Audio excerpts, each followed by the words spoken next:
What's up, everybody? Damon here, and in today's gaming news, we've got new games for PlayStation Plus in June. FromSoft thinks it might have room for improvement in how it makes its games, and Astro Bot will be getting some free DLC after it launches later this year. This is your Daily Fix.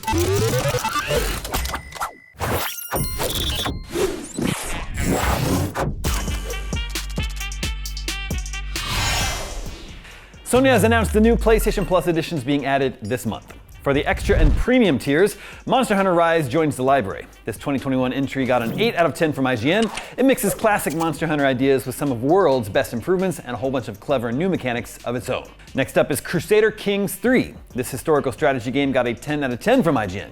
A kingly edition indeed. Far Cry 4 returns to PS Plus.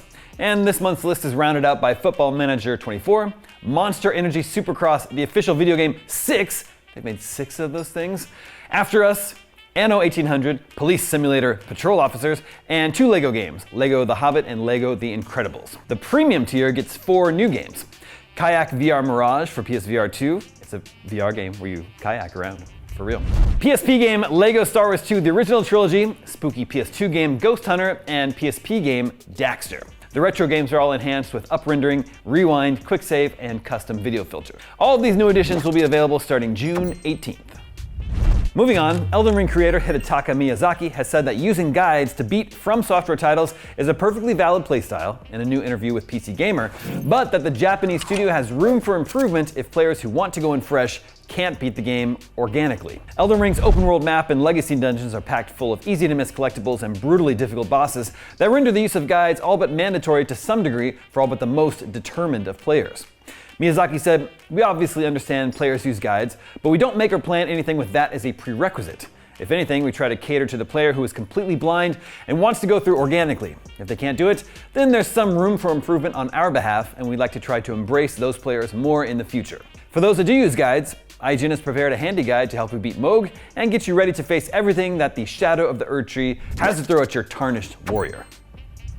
And finally today, PlayStation's upcoming platformer Astro Bot is already launching with roughly 80 levels, but there will be even more on the way later via free downloadable content. Speaking to IGN, Team Asobi studio head Nicolas Doucet told us there are plans for eventual free DLC for Astro Bot coming soon after launch. He says it'll be based around adding more challenge levels to the game, shorter levels focused on specific platforming challenges, but that won't be the only component.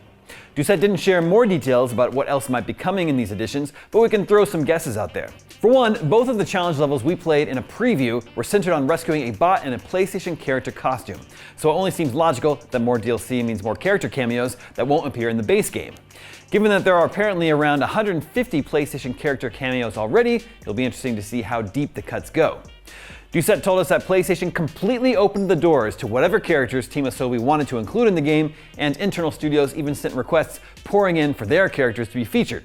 In our demo, we saw Ratchet and Rivet, Parappa, Kratos, Atreus, Jack, and the Traveler from Journey. We're told Parappa's pal Lammy also makes an appearance. I'm super stoked for Astro Bot. It's coming out later this summer. And that's your Daily Fix for Wednesday, June 12th. Now that you're caught up on the news, check out the latest edition of Game of the Year Watch. I go between Balatro and Unicorn Overlord myself. I'm Damon Hatfield, and for all your video game news, stay tuned to IGN.